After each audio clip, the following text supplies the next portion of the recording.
gracias a todos y a todas por estar, a la organización. Y pues yo me voy a tomar algunas licencias, nadie sabe, los organizadores, que me voy a tomar algunas licencias de caradura nomás, pero como me interesa expresar un poco un pensamiento muy personal, no le puse a las Filminas ni al LIS ni al Ministerio de Salud. Después les voy a contar algo de al LIS y al Ministerio de Salud, por supuesto, porque también estamos hablando de lo que es la articulación. Y bueno, siempre me gusta abrir en algunos ámbitos como este las presentaciones con esta filmina, que es la anécdota, está tomada del libro La Quinta Disciplina de Peter Singer, y cuenta cómo se saludan en los pueblos originarios de África, algunas tribus, y se saludan con la palabra, nosotros decimos hola, en italiano se dice ciao, en Israel se le dice shalom, bueno, ellos dicen shabu bona, y shabu bona significa te veo, es decir, cuando dos personas de esta tribu se encuentran, se saludan así, shabu bona, te veo, y el otro le responde shikona, que significa estoy aquí. Creo que esa es la base de un pensamiento, porque significa el reconocimiento de la existencia del otro. Te veo y estoy aquí. Entonces, si entre las personas pasa eso, entre las organizaciones que están formadas por personas, ¿por qué no pasa eso? Si entre las personas nos tenemos y nos debemos reconocer, ¿por qué no pasa lo mismo en las organizaciones? Mucho que aprender de aquellos pueblos que lamentablemente se los considera atrasados. Y la idea era contar algunas experiencias, como contó Ana, como voy a contar yo y seguramente Guido, de articulación. Entonces, vayámonos a la raíz de la palabra articular, ¿no? Que proviene del latín articulus, de artus. Yo no soy un políglota ni entiendo mucho, pero siempre me interesa ver de dónde vienen las palabras sobre las cuales después pivoteamos en nuestras políticas. Y proviene de artus, articulación, miembro, juntura, coyuntura de los huesos. Y como verbo proviene de articulare. Y la terminación are, fíjense, habla de movimiento, de levantarse o moverse, como en valere, que bailar, cantare, que es cantar, o incluso soñare, que es el movimiento de la imaginación cuando dormimos. Entonces, articular significa esto, como bien contaba Ana, moverse, ¿no? Y también, ¿por qué no bailar, cantar y soñar? Un significado entonces muy común del concepto articular es unir dos piezas rígidas, fíjense, que permiten movimiento relativo entre ellas. Entonces, si vamos a hablar de articular, es interesante conocer la raíz, y eso tiene que ver con mover aquello que está quieto. Articular organizaciones es importante, es lo que queremos hacer, es lo que hacemos, es lo que se hace, pero también hay que repensarse en qué organización y qué organización queremos articular y con quiénes somos. Y acá es donde nos vuelve a auxiliar Peter Singer con los modelos mentales. Todos nosotros, todos, sin excepción, ni de cultura, ni de educación, ni de religión, ni de género, estamos imbuidos de nuestros modelos mentales, que son las imágenes, los supuestos, los prejuicios, las creencias que tenemos nosotros en nuestra mente, y que con esas herramientas nosotros interpretamos al mundo y queremos que el mundo sea como le conviene en general a nuestros modelos mentales. Sin modelos mentales no podemos enfrentarnos a lo que tenemos alrededor. Peter Singer dice, no hay problema con tener un modelo mental de este tipo, de otro tipo, de aquel tipo. No hay ningún problema, cada uno tiene el derecho de tener el modelo mental que tiene. El problema es cuando no sabemos qué modelo mental tenemos, cuando nos aislamos de ese modelo mental, cuando no hacemos introspección de lo que somos y entonces actuamos sin tener conciencia de ese modelo mental. Y acá aparece lo que uno llama el iceberg personal, ¿no? Nosotros damos respuestas. como personas, como padres, como maridos, como pareja, como hijos, como funcionarios, damos respuestas. ¿De dónde provienen esas respuestas? Un poco vienen de ese modelo mental.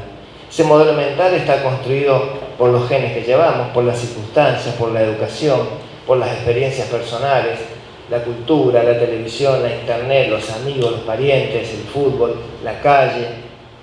Todo eso va conformando nuestros modelos mentales con los cuales generamos respuesta a las posibles necesidades del otro o de la organización. Lo paso rápido para no demorarme. Ahora, debajo de esos modelos mentales están los paradigmas. No tenía idea de que hoy la licenciada Batakis iba a hablar de paradigmas y de algunas otras cosas más que después les cuento, pero bueno, hay una unidad por lo menos de visión, yo no la conocía hasta el día de hoy, así que es interesante. También hubo preguntas acerca de cuál es el próximo paradigma. Bueno, miren, vamos a conversar sobre paradigmas. Pero antes les muestro este iceberg. Hay muchos alumnos, ¿no?, de posgrado acá. Este iceberg vale una maestría, les aclaro. No se las vamos a cobrar, pero la vamos a compartir. Cuando nosotros, en función de esas respuestas que veíamos antes, que están mediadas por nuestros modelos mentales, cuando respondemos, generamos hechos. A la izquierda nosotros tenemos las decisiones, los hechos, y esos hechos conforman finalmente una estrategia. Muy bien, ¿cómo respondemos? A veces respondemos con patrones. Ya estamos por debajo del iceberg, de la línea de agua, ¿no? Ya estamos buceando un poquito por abajo. Mientras más profundo sea nuestra respuesta, más estratégica va a ser. Lo volvemos a decir, mientras más abajo en el iceberg vayamos, más estratégica es nuestra respuesta. Respondemos a veces con hechos, sin pensar. Bueno, mira, se pinchó la goma, listo, nos bajamos del auto, la cambiamos y seguimos andando. No nos detenemos a pensar qué fue lo que hizo que se nos pinche la goma. Con lo cual podemos tener adelante otro clavo porque hay un desarmadero y está lleno de clavos. Bueno, no importa, lo resolvimos. Cuando hay patrones, tenemos ahí una respuesta un poco más acertada. Tenemos inflación. Bueno, ¿qué hicimos en los años X para resolver el problema de inflación? Bueno, hagamos lo mismo, porque ese es el patrón que tenemos incorporado. Pero ese patrón estaba dado por un contexto, un momento sociohistórico-cultural que no es el mismo seguramente al de hoy. Por lo tanto, los patrones pueden andar, pero no siempre resuelven el problema, por lo menos estratégicamente. Cuando nuestras decisiones impactan sobre la estructura de la organización, podemos decir que la probable respuesta sea mucho más estratégica. Y acá hay algo que también vale ahora otra maestría. Y es esta frase que a mí me la enseñaron y la transmito. Las estrategias de una organización dependen en una medida enorme de la estructura que tiene esa organización. La estrategia final de una organización depende en gran medida de la estructura que esa organización tiene. Si la estructura de esa organización es segmentada, compartimentalizada y es segregada, la estrategia no puede ser articuladora. Probablemente la puedan vender como una estrategia de articulación, pero no es estratégica y por lo tanto sustentable en el largo plazo.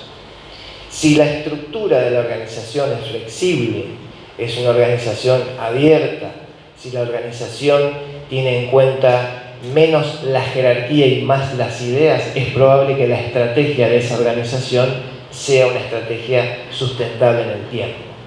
Y entonces, si nosotros podemos, en la estructura que tengamos, y cuando hablamos de organización, hablamos de una organización grande, mediana, pequeña, la familia, el centro vecinal, el barrio, no importa, el club.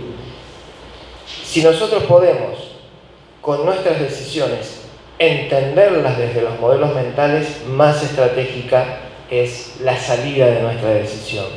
Y si por último entendemos el paradigma desde el cual nosotros actuamos, mucha más estratégica será esta definición. Y ahora expliquémonos qué significa un paradigma.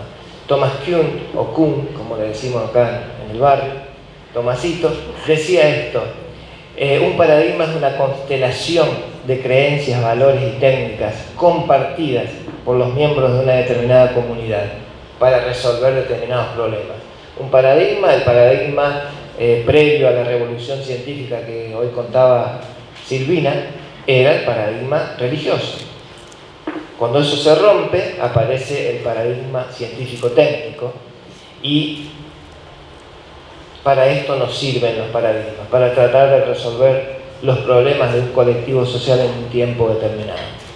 Entonces, no es el paradigma de la época de San Martín, que lo normal era tener un rey, no es el mismo paradigma desde el cual hoy quisiéramos solucionar algunos problemas de gobierno. ¿Cómo hacerlo?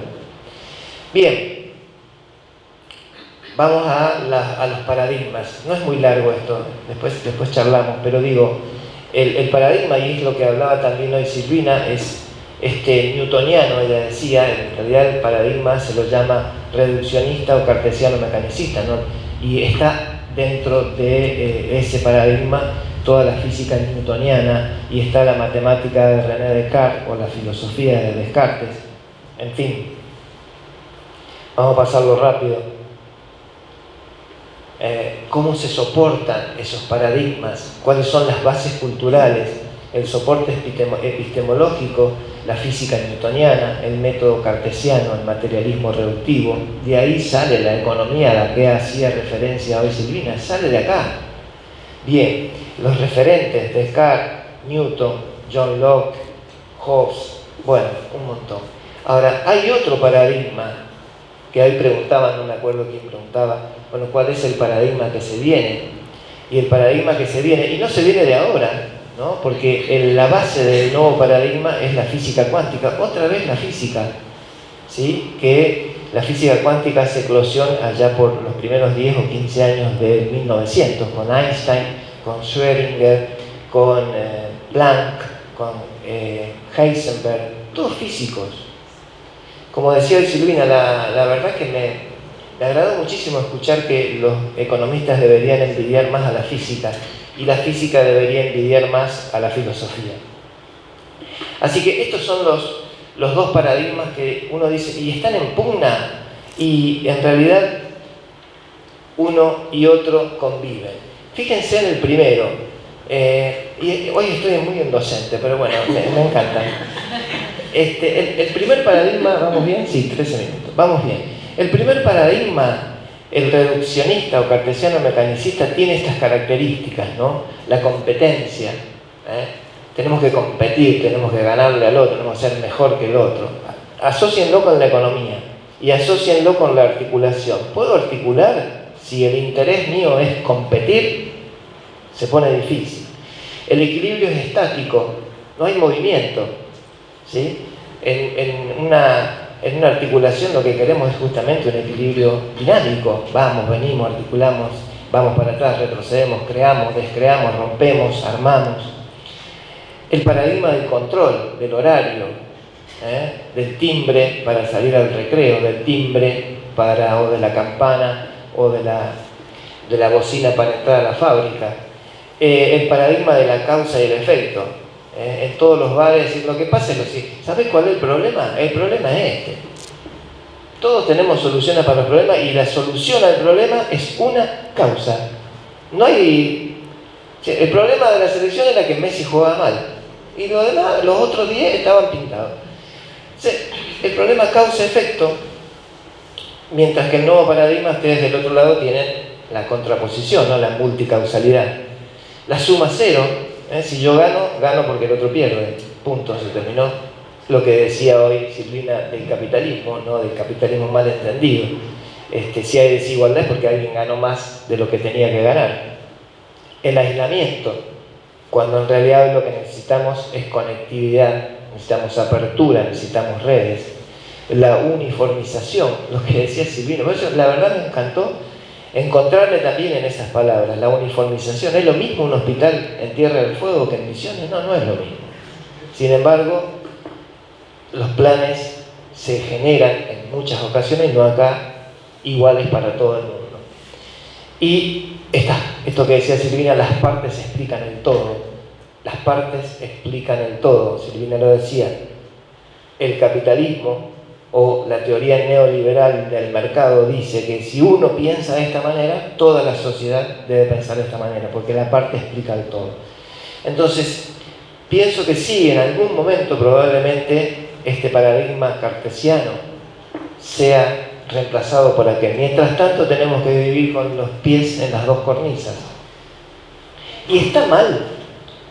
Digo, yo me pregunto, ¿no? ¿Está mal vivir en este paradigma? ¿Tomar decisiones bajo este paradigma? No, porque nosotros nos criamos, yo casi tengo 60, nosotros nos criamos en este paradigma. La escuela empezaba a las 13:15 y terminaba a 17:45 todos los días. Tal día había un acto, tal día empezaban las vacaciones, tal día empezaban las clases. La televisión era de tal hora a tal hora, a las 5 se tomaba la leche. La facultad, lo mismo, todas las materias compartimentalizadas. Si nos vamos a la medicina, y acá debe haber médicos, tenés el especialista en huesos, en corazón, en dedos, en manos, como si el ser humano, en función de este reduccionismo, pudiera ser reducido a una parte de ese organismo. Ya Descartes lo decía, pienso, luego existo, decía él, como dos entidades separadas. Entonces, no sintamos culpa de actuar y de tomar decisiones dentro de este paradigma, porque nos formamos en ese paradigma, crecimos en ese paradigma. Y ustedes, si van a la economía clásica, está orientada, como decía Silvina. Si van a la medicina clásica, está bien. Si van a la química clásica, el bioquímico, uno es bioquímico de corazón y de grado, entregas el resultado y ya no te importa más lo que va a pasar. Hay tantos glóbulos rojos, tanta glucosa, tanta urea, y el problema es de otro. Pero vos tenés una parte del todo. Así que no hay que preocuparse tanto si tomamos decisiones y respondemos dentro del esquema de este paradigma. Lo que no tenemos que hacer es desconocer que existe otro. Es desconocer que existe Fritjof Capra, que existe Heisenberg, no el de la serie, ¿no? Ese Heisenberg, no. ¿Cómo se llamaba la serie? Breaking Bad. Que existe Einstein, que existe Planck, que existe Schrödinger. Ustedes conocen la de Schrödinger, la del gato que está en la caja, que no sabemos si está vivo o está muerto. Bueno, todo eso ha ido conformando un nuevo paradigma. No me detengo más, sino los aburro. Bien. Simplemente para dar un ejemplo de la estructura de una organización en el viejo paradigma. Todos conocemos esto, es un organigrama clásico, alguien que dirige, alguien que hace determinada tarea, el de marketing alejado al de finanzas, el de finanzas alejado al de producción y el de producción alejados de investigación y desarrollo. Esto está en el libro de Roberto Serra y de Eduardo Castica, Reestructurando Empresas, dos profesores de aquí, de Buenos Aires, de la UBA y de la región. Nosotros fuimos moldeados y cuando vamos a la estructura de un ministerio, de un organismo público, es esta la estructura. ¿Está bien? Ahora, ¿qué pasa en la realidad? ¿Es tan así? ¿Estamos tan separados unos de otros? El mismo Serra y Castica dicen, esto es lo que pasa en la realidad o debería pasar en la realidad. Y esto no se puede representar con un organigrama. Nos faltan a veces herramientas para estructurar esa organización. Que nos falten herramientas no significa que seamos ciegos a lo que pasa dentro de esa organización. Lo que pasa es eso, no vamos a explicar la filmina o la placa porque es demasiado, pero digo, fíjense, no hay tanta jerarquía y hay articulación más densa o menos densa de acuerdo a un sector y a otro. Y ahora tomo agua y después les cuento una anécdota rápida. Cuando uno era más joven, allá por los 90, en los 90 uno parece que todo era más joven, ¿no? Todo era más... ¿Qué va a ser los 90? Mi suegra se había jubilado y viaja a Grecia. Hacemos un paréntesis para que no sea tan duro, ¿no? Viaja a Grecia y me dice, ¿qué querés que te traiga de allá? No le podía decir traerme una griega porque yo estaba casado con su hijo. Y le dije, tráeme una moneda de 10 dracmas. que vos no estás normal. No, pero como soy tu único yerno, me tenés que traer una moneda de 10 dracmas.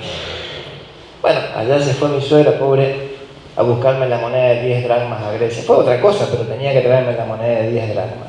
Y el billete también, de 100.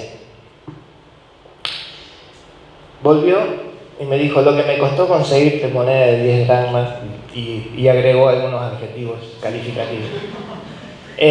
Porque ya la inflación había sido tanta en Grecia que casi que ya no tenía valor, entonces no era una moneda de uso corriente. Bueno, pudo conseguirla en las calles, en los anticuarios. ¿Y por qué quería yo la moneda de 10 dracmas? Y volvemos a la charla de Silvina, porque la moneda de 10 dracmas tiene en una de las caras la figura de Demócrito. La tengo acá, no la van a ver, pero en el recreo se las muestro. La cara de Demócrito fue el que, pensando y filosofando, bautizó a aquello que no se puede dividir, de lo cual están constituidas todas las cosas, lo bautizó de átomo, que es lo que hablamos hoy, el atomismo, segmentación. Y del otro lado, vaya casualidad, tiene una figura de un átomo, la moneda de 10 dracmas, y es el átomo de litio, ni más ni menos. Así que la verdad es que muy profético la moneda de 10 dracmas que me trajo mi suegra, y me acompaña porque, como también se hablaba esta mañana, esto es un sinónimo del racionalismo, ¿no? La estructura atómica, cómo se mueven los electrones, pero también, gracias a la física cuántica, es una medida de aquello que es incierto, de aquello que sabemos bien, hoy lo sabemos, no podemos gestionar una organización ni articular con otros con un Excel. Se articula con la gente, y la gente somos la gente. Es incierta, toma decisiones arrebatadas en el marco del antiguo paradigma. Bien. ¿Qué es la Aldís Malbrán y qué pasa en la Aldís Malbrán? Estoy casi seguro de que la gran mayoría de este auditorio, y no quiero tratarnos de que no conocemos, pero tenía poca noción de lo que era el Malbrán hasta que se desató la pandemia. Díganme si me equivoco. Uno sabía que por allá, dentro del Ministerio de Salud, había un instituto que hacía cosas, diagnósticos, que se llama Malbrán. En realidad, la Aldís Malbrán es la Administración Nacional de Laboratorios e Institutos de Salud del Ministerio de Salud. Somos 14 institutos. La prensa, bien, mientras que te nombren por ahí está bueno, pero la prensa dice el Instituto Malbrán. El Instituto Malbrán son 14 institutos. Uno en Salta, uno en Misiones, uno en Santa Fe, uno en la ciudad de Pergamino, provincia de Buenos Aires, uno en Mar del Plata, provincia de Buenos Aires, y el resto en Cava. Entonces, el Malbrán, cuando le digan Malbrán, digan, no, a mí me contaron que el Malbrán son 14 institutos con 1.200 personas, 300 o 400 científicos, etcétera, etcétera, etcétera. Bueno, ¿qué pasa en el Aldís Malbrán y por qué ahora llevamos a la articulación? En el Aldís Malbrán son 14 institutos, y la verdad es que pasaba, y sigue pasando, y va a seguir pasando, que muchos de ellos o no se conocían o no se hablaban entre sí, producto de este paradigma de la fragmentación, del reduccionismo. Así que ahí tuvimos que trabajar mucho. Y tuvimos que trabajar mucho desde una visión del mundo. Y por eso no quería poner tanto los logos, porque es una visión personal. La visión del mundo que uno tiene es que nosotros vivimos en un mundo que lo podemos resumir en un acrónimo, un mundo VICA, B corta I C A. El mundo VICA es un mundo vulnerable, la B.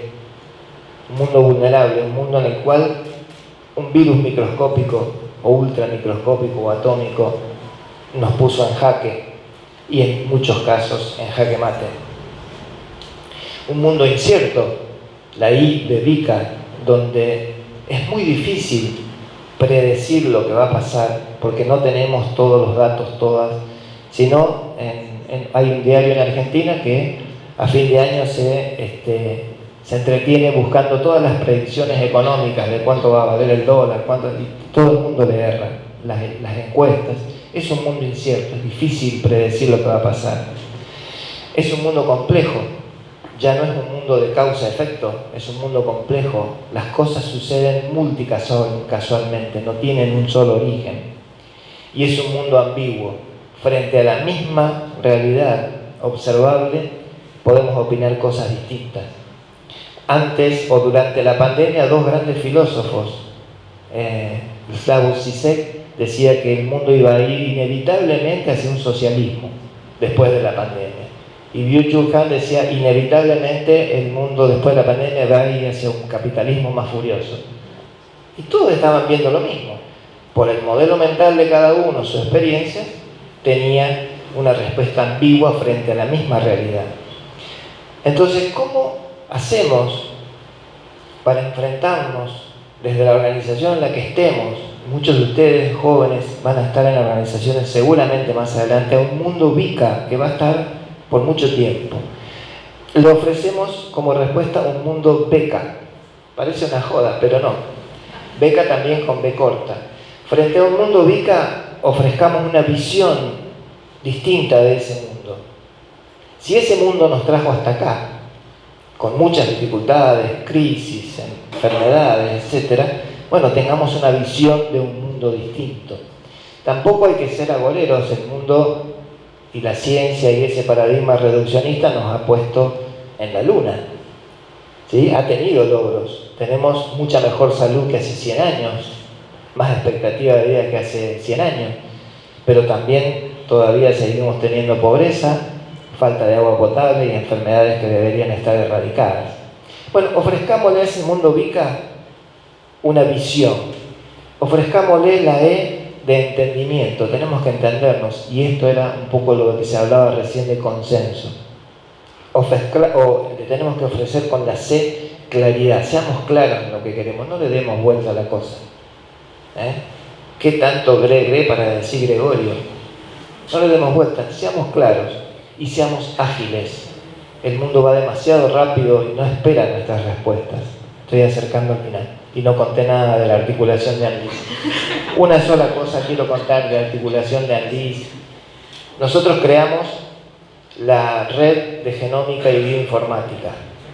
Probablemente pueda parecer raro, pero cuando leemos en los diarios, sobre todo en pandemia, que la variante que estaba era la Delta, la variante del virus SARS-CoV-2 era la Omicron, eso se logra con secuenciación genómica.